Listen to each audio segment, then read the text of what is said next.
Hi everybody, and welcome to Lovefraud Live. If you ever attempt to talk to sociopaths about their bad behavior, you'll probably encounter the following. They'll deny that they did anything wrong, attack you for bringing it up, and then claim that it's all your fault and you're the one who should be apologizing to them. You'll be shocked, but in truth, you shouldn't be.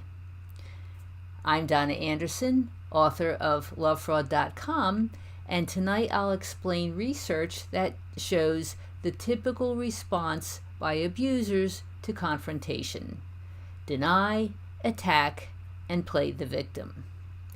At the end of my presentation, I'll answer your questions. To join the chat or ask a question, please subscribe to my YouTube channel. Okay, you may have experienced this pattern in your own confrontations with a sociopath: deny, attack, play the victim. But how has this pattern been documented? One researcher did a study of women who confronted people who had sexually abused them as children. What were the results of the study? Well, 44% of victims heard complete denials from their abusers.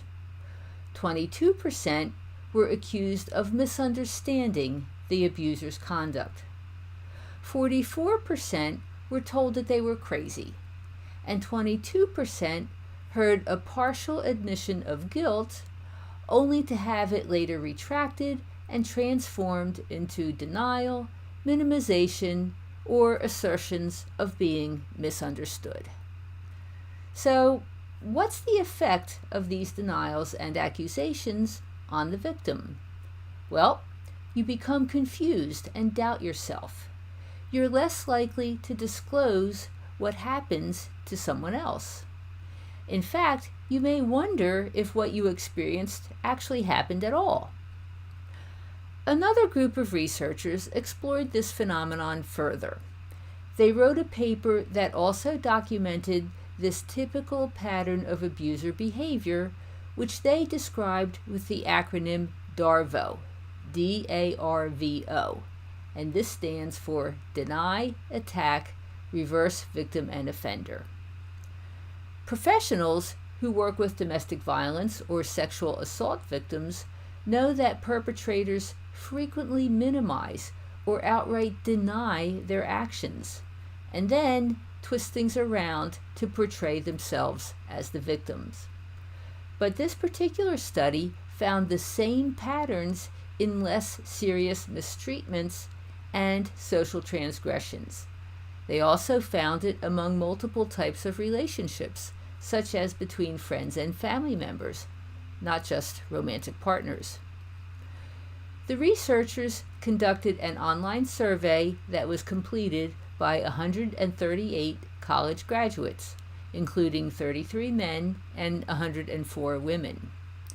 First, the survey asked participants to describe a time in which they confronted someone who had wronged them in some way.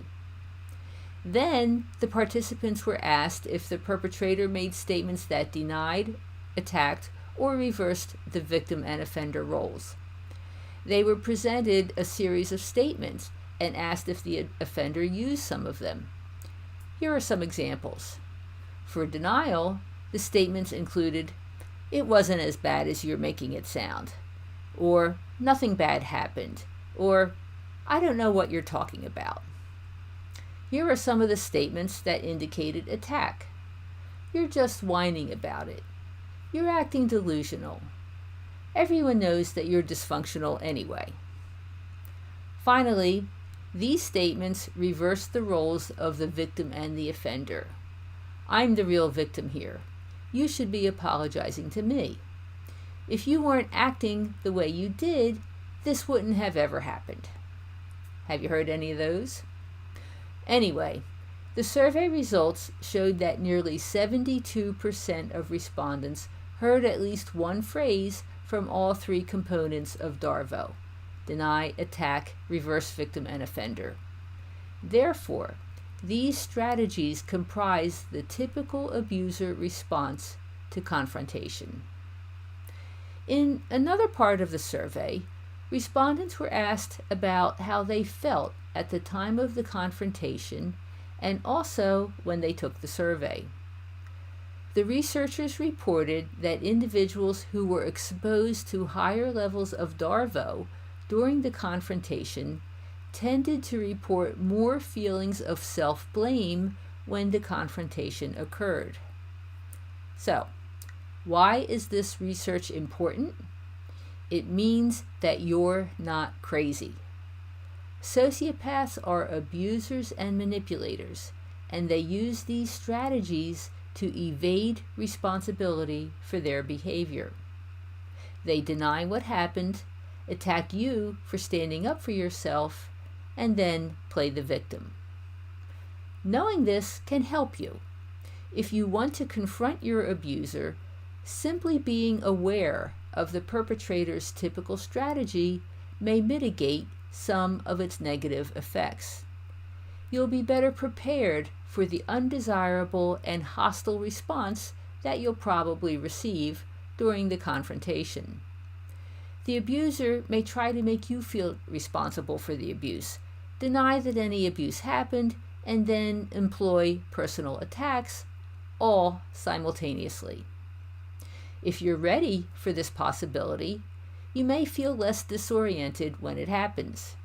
You may be better able to resist the abuser's attempts to distort your perception of what you experienced, and you may be less likely to blame yourself. In other words, this is what sociopaths do.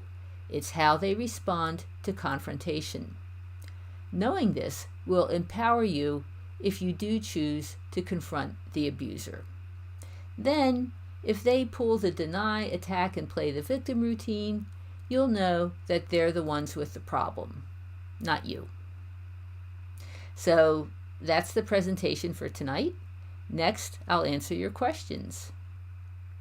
Okay, so, well, we have a dancing queen who was here with us last week, and she says, "Hi, Donna," and I'll say, "Hi, dancing queen, how are you?"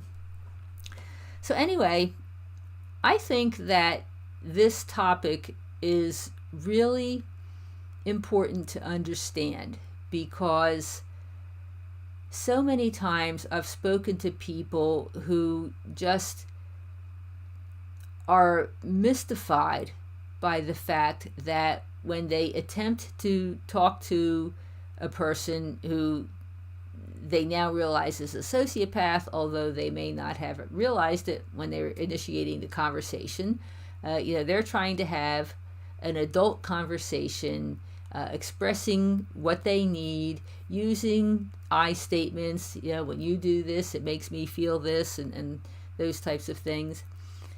And they're just shocked by the total denial that there's even an issue. And they're further shocked by how the sociopath will turn it all around and make it feel like it's all their fault. And so it's important to understand that this is just classic sociopathic behavior. And this will help a lot. As I said at the end of the presentation, if you understand that you cannot have an adult conversation with a sociopath, and that they're just going to find a way to blame you and deny any responsibility, it's what they do. It's part of the traits of being a sociopath. In fact, I've written numerous times about the actual traits that define the characteristic, especially if you're talking about psychopathy and antisocial personality disorder. I mean, not accepting responsibility is right up there. It's one of the things that they all do, and it's one of the behaviors that defines who they are and defines the disorder. So, it's important to understand that that's who they are and this is what they're going to do. And when they do attack you, I mean, of course it's shocking, but you actually can't take it personally, because this is what they do. I mean, you could have been, the most perfect person in the world, and never made any errors or anything like that. And the minute you bring something up that's just, a little bit of a complaint, well, forget it. I mean, the sociopath is going to fly off the handle, because that's what they do. Okay, so Dancing Queen has a question. If they know they hurt you, why do they still want you to be with them? Why do they keep saying that they want to fix it but never do? I think that the reason a sociopath will do that is mostly about wanting to continue to maintain control over you, because that's what they're all about. I mean, the key thing that sociopaths want in all relationships are power, control, and often sex, if it's a romantic type of relationship. But this is all they want: power, control, and sex. So the objective is to keep you around because they still want to control you, or you still have something that they want. Keep in mind that a sociopath gets involved in any type of relationship in order to achieve some kind of objective, or to get something, or to take advantage in some way. And if they perceive that you still have something to offer to them, you have something that they want, well, they'll say anything. They'll promise that they'll be better. They'll apologize for what they did. But you can't, it's not authentic. It's essentially just another manipulation.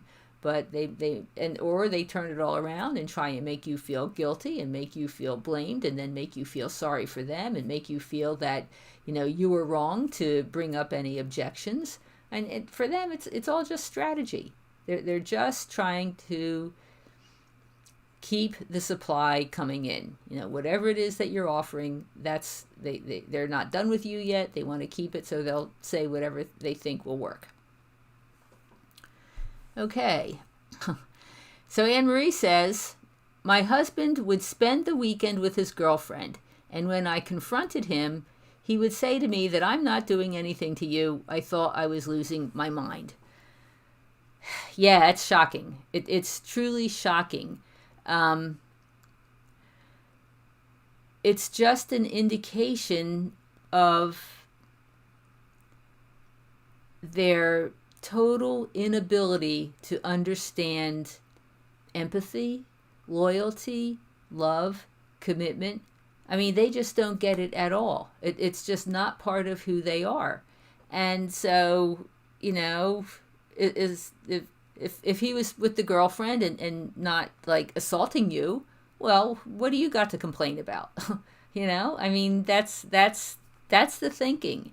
And yes, it can be really disorienting and really make you crazy, but it's an indication of just how foreign they are, and just how different their makeup is compared to the rest of us.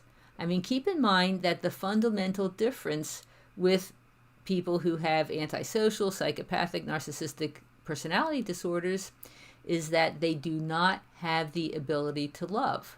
I mean, they just don't. So they do not have the ability to put someone else before themselves, and they do not have the ability to be a caregiver.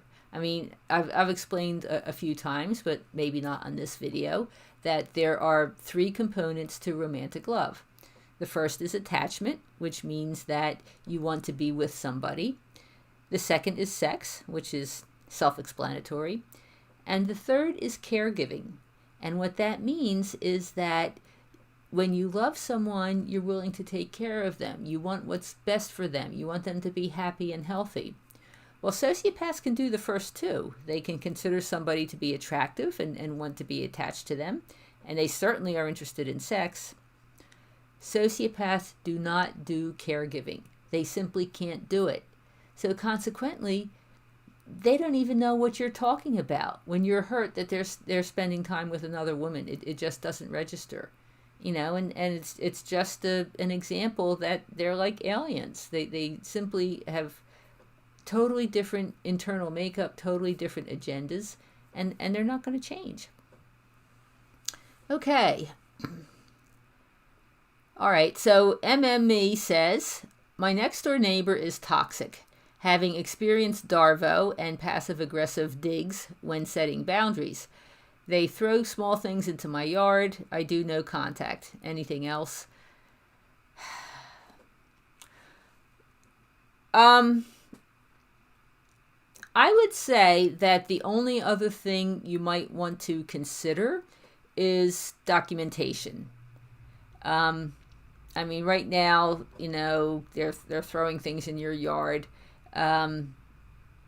If you're able to document that, it might be good to start gathering evidence. You might want to put up surveillance cameras so that you can actually see that they're doing it. I mean, if something's in your yard, that doesn't prove that they throw it, but if you're able to capture that they did it, or something like that. I would still continue no contact, but you never know when somebody like this will escalate and, do something that might be really bad and that you might have to react to, which would probably mean going to the authorities. So if that ever happens, you can't necessarily just go in there and say, oh, they're always throwing things in my yard. It will be important to establish a pattern of behavior. And so if you have documentation of, that they did this on such and such a date, you saw this, your camera caught this, whatever, that would be helpful just in case you ever needed it in the future. The other solution is to move. If that's a possibility for you, I don't know. But, sometimes you have to do that. I have spoken to people. In fact, I have a story in my book, Senior Sociopaths, specifically about someone who was told me the story about this woman who was their neighbor, and she was like crazy. She had these dogs who were barking, and somehow she had the dogs trained that as soon as the woman who contacted me, as soon as she and her husband shut their lights off to go to bed, the dogs would start barking, right under their window. And this went on like forever. And the woman, actually made false accusations. She called the cops. And in the meantime, she had her son throw a firebomb at their house. So, it was just insane. And the people finally couldn't take it anymore, and they moved. They sold their house. It's sad that people like this can get away with it, but they do sometimes, and sometimes it's just not worth the aggravation, and you make the move. Okay. All right, so Gerard O'Connor says, when I confronted an abuser, he said I deserved it. End of discussion. Well, that's a perfect example of what we're talking about here. You deserved it. It's all on you. They're blaming you. And again, attacking you, reversing the victim and offender. So that's 2 out of the 3, just in that one statement. Yeah, that's just typical behavior of one of these abusers. Okay. Christine Wisdom asks, why is sex so important to them? Well, one of the traits, especially of psychopathy and antisocial personality disorder, is an ongoing need for stimulation. They just have to have something going on all the time. And sex is one of the most stimulating things that a human being can do. So they like it. They like it a lot.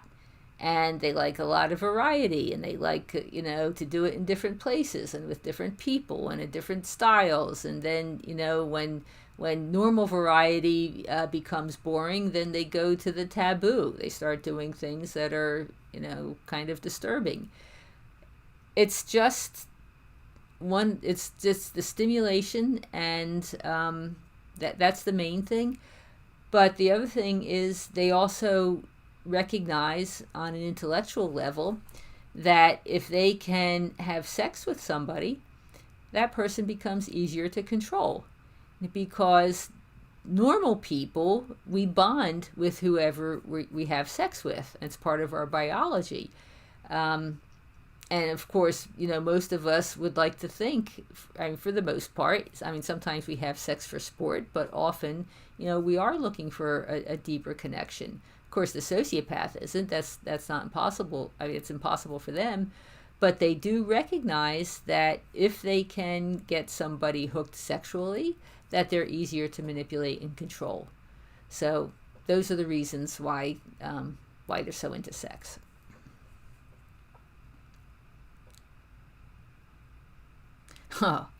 Anne-Marie says, talking about her husband, he would then say that at least I didn't bring her home. Yeah, that's such an indication of how self-centered they are, and how they feel that they are entitled to whatever they want, whenever they want it, and however they want it. And so for him, that's a big concession that he didn't bring her into the house. Terrible. Okay. Dancing Queen then has another question. Why do they hate you when you accuse them of things? Well, for, all the same things that we were talking about. They do not accept responsibility. This is just part of the personality. They typically blame other people for everything that happens. And they don't want to accept responsibility, and when you accuse them of something, you're reinforcing the fact that they're engaging in bad behavior, and they just don't want to hear it. As far as they're concerned, they're perfect. There's nothing wrong with them. When it comes to their exploitation and manipulation, and if you or some other victim is stupid enough to let them do what they did, then that's your problem. It's not theirs. And they also have an important thing, especially with psychopathy, antisocial personality disorder, and narcissism, is that they're always looking to be one up.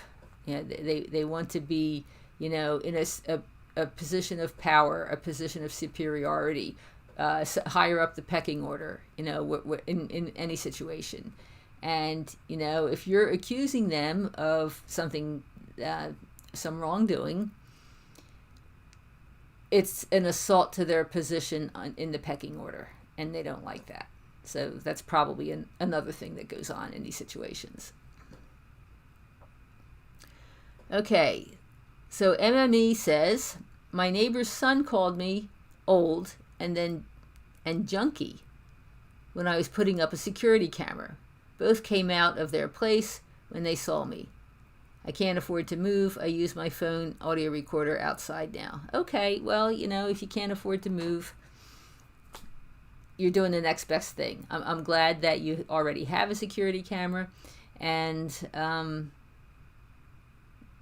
maybe that will serve to put a lid on more extreme behavior. I hope it does, because nobody likes to put up with that. So it's really a shame. Okay, so Gerald O'Connor says, is there something wrong with their brains? Yes, although it's there's a lot of biology involved with these disorders, and there are definitely differences, especially they've been recorded in looking at the brains of psychopaths. In fact, there's a guy by the name of Kent Keel, who has this whole laboratory. It's mobile laboratory with fMRI machines that he parks at some prison in New Mexico. I think he's in New Mexico. And this is what he does, is he takes pictures of the brains of people who have been diagnosed as psychopaths. They're prisoners. You know, they kind of think it's cool. Oh, man, look at my brain. And so they definitely have found some differences in the brains of people who have psychopathy. One of the differences is that there's this structure in the brain called the amygdala, and it kind of looks like an almond, and I think it's down at the base of the brain. And it's typically smaller in psychopaths than in other people. And this particular part of the brain has a lot to do with emotions, and it has a lot to do with being able to interpret fear and have a fear reaction. I'm pretty sure that those are some of the functions. It's got a lot of functions. But anyhow, they have found that this particular structure in the brain is a little bit smaller usually in psychopaths. Another thing that they found is that psychopaths have less gray matter in their brains. So yes, there definitely are some brain structural differences. But the other thing that goes on is that they grow up differently, in that, you know, the way this disorder comes about is that a child can be born with a genetic predisposition to the disorder. And typically that means that someone, either their parents or someone on the family tree, is disordered and, you know, passes it along. Well, unfortunately, psychopaths make terrible parents.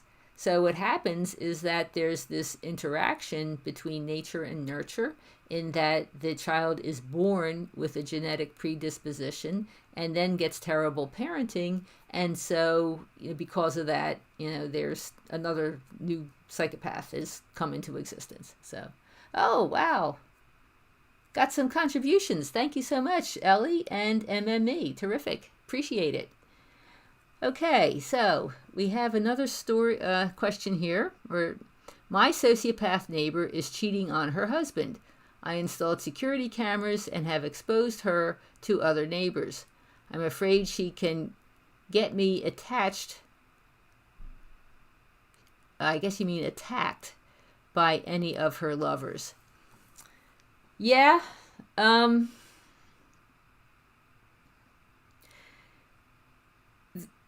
There's always a risk in exposing a sociopath or a psychopath. And, you know, it's difficult because, you know, on the one hand, many of us don't want to get involved, which is understandable. We may need to protect ourselves, which is totally understandable. But at the same time, because we often don't discuss what we see or tell other people about what's going on, that allows the sociopath to keep doing what they're doing and to keep, you know, hurting other people. And so it's a real dilemma. It's a real dilemma about whether or not to actually say something and warn people. I mean, we've had a lot of discussion about this on Lovefraud, particularly the question of, you know, do I warn the next victim, you know, usually meaning the next romantic partner. And my advice is that if you can do it safely, then at least try. I mean, that's what I would like to see. But keep in mind that you have to put yourself first. And what I mean by safely is that if you can do it in a way that certainly doesn't set you up for physical violence or getting your reputation smeared or your finances demolished or anything along those lines, then you can at least try. If you do try, however, you'll have one of three possible outcomes. The first is that the new target, the new victim, will believe you. The second is that the new victim will not believe you, which happens all the time, because especially if they're still in the honeymoon love bombing stage. And the third possibility is that the new target won't believe you right away, but will keep it in the back of their mind. And when they start to see other behavior, they'll say, maybe that person knew what they were talking about. And you need to be comfortable with whatever happens. I mean, if they reject your warning, you say, well, I tried. If they accept your warning, I mean, some people are thrilled to be told, and thank you. It's like, gosh, I had no idea, and thank you. I'm going to get out of this situation. That happens. And then the other, of course, is that sometime down the road, maybe the person will understand that you were correct. So if you can do it safely, I think it's a good idea to try, simply to protect society from these people. I mean, the way that it continues is that we're uneducated. Nobody talks about it. So these people just keep operating under the radar, and more people are victimized, and more little sociopaths are being created. As when romantic relationships are involved. And so, if we can start to slow down that cycle, I think that would be a good thing for all of us. Okay, so that looks like the end of the questions today. Thank you, Ellie and MME, for your contributions to the Super Chat. Really appreciate it. And we'll be here next Tuesday, for the next edition of Lovefraud Live. Thanks a lot, and see you later.